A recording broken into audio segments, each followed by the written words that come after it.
CMD news నా పేరు దివ్య నేటి వార్తా విశేషాలు తన కుమార్తె తెలుగుదేశం పార్టీ పార్లమెంట్ మహిళా విభాగ కార్యదర్శి శ్రీదుర్గా మృతికి ముమ్మాటికి కార్పొరేట్ వైద్యశాల అయిన అపోలో వైద్యుల నిర్లక్ష్యమే కారణమని దుర్గా తండ్రి జాతీయ బీసీ సంక్షేమ సంఘం దక్షిణాది రాష్ట్రాల ఇన్ఛార్జ్ తెలుగుదేశం పార్టీ సీనియర్ రాష్ట్ర నాయకులు పి షణ్ముగం పేర్కొన్నారు.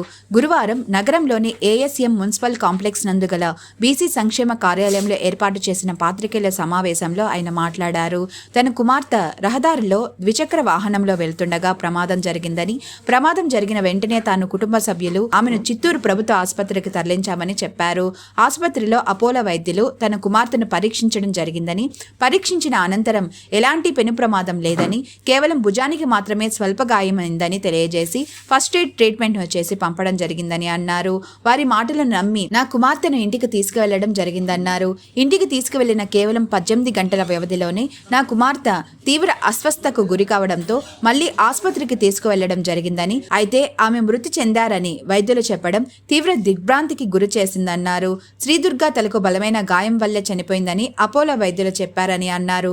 ప్రమాదం జరిగిన వెంటనే అన్ని టెస్టులు చేసి ఎలాంటి ప్రాణహాని లేదని చెప్పిన డాక్టర్లే చివరకు తలకు బలమైన గాయాలతో శ్రీదుర్గా మృతి చెందడం జరిగిందని చెప్పడం పట్టి చూస్తే అపోలో వైద్యులు ప్రజల ప్రాణాలతో ఏ విధంగా చెలగాటం ఆడుతున్నారో తెలిసిందన్నారు. తన కుమార్తె మరణానికి కారణమైన వైద్యులు సౌమ్యతో పాటు అపోలో వైద్య కళాశాల ఇన్ఛార్జ్ నరేష్ రెడ్డిలను అరెస్టు చేయాలని ఈ సందర్భంగా ఆయన డిమాండ్ చేశారు.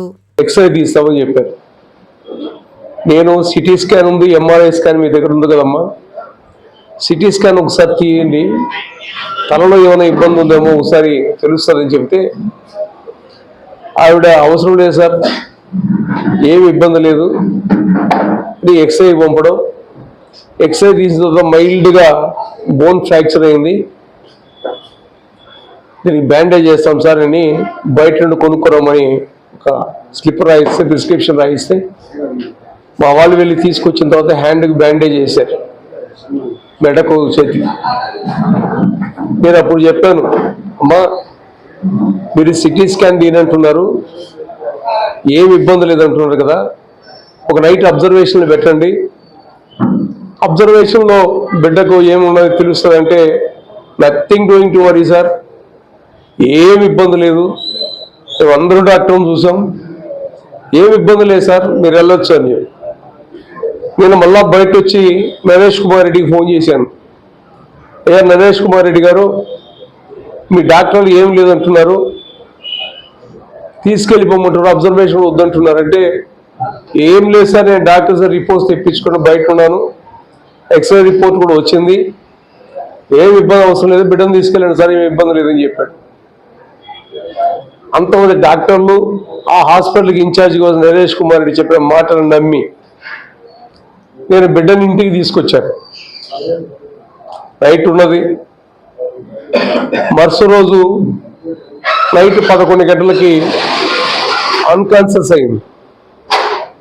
అంటే నేను అప్పుడు అందుబాటులో లేరు, మా కుటుంబ సభ్యులు ఆవిడ హాస్పిటల్ తీసుకెళ్లేటప్పటికే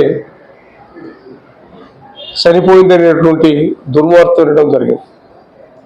నేను ఎందుకు మీ విలేకరుల సమావేశం ఏర్పాటు చేశానంటే, చంద్రబాబు నాయుడు గారు తెలుగుదేశం ప్రభుత్వం అపోలో హాస్పిటల్ చిత్తూరుకు ప్రభుత్వ హాస్పిటల్ అప్పగిస్తే ఒక ఆధునికరకమైనటువంటి యంత్రాలు వస్తాయి, లేటెస్ట్ టెక్నాలజీ వస్తుంది, చిత్తూరు ప్రజలకందరూ కూడా అన్ని రకాల కూడా ఉపయోగపడుతున్న ఒక మంచి ఉద్దేశంతో అపోలో హాస్పిటల్కి అప్పగిస్తే ఈ అపోలో హాస్పిటల్ యాజమాన్యం మొత్తం అది కేవలం వారి యొక్క కాలేజీకి సంబంధించిన స్టూడెంట్స్ యొక్క ఎడ్యుకేషన్ కోసం మాత్రమే పెట్టినట్టుగానే నాకు అనిపిస్తున్న సందర్భం.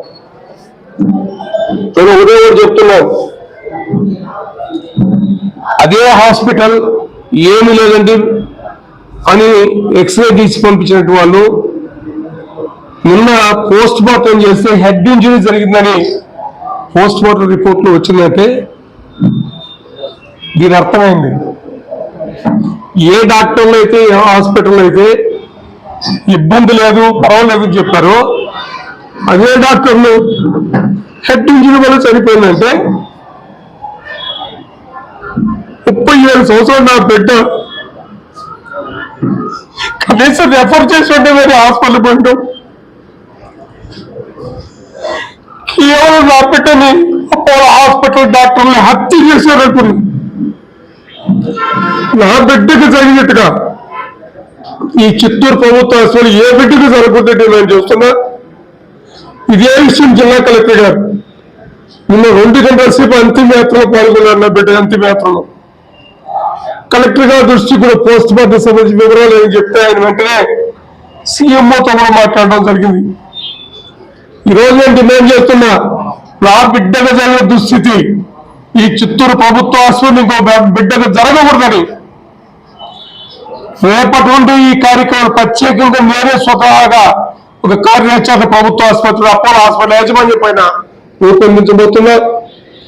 ఆల్ పార్టీ నాయకులతో కూడా ఒక డెలిగేషన్ మీటింగ్ పెడతా, ప్రజలందరూ కూడా చైతన్యవంతులు చేస్తారు. ఈ అపోలో హాస్పిటల్ యాజమాన్యం ఒప్పందం ప్రభుత్వం రద్దు చేసేంత వరకు పోరాటం చేస్తారు, యుద్ధం చేస్తారు.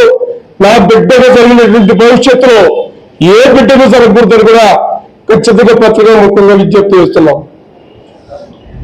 నా బిడ్డ ఒక చురుకైన బిడ్డ, కేవలం పార్టీలో ఒక ప్రముఖంగా పనిచేస్తున్న మాలాంటి వాళ్ళకే ఒక రాజకీయంగా నాకు పేరుంది. నా బిడ్డ ఒక రాజకీయ పార్టీ ఒక నాయకుడిగా పనిచేస్తుంది.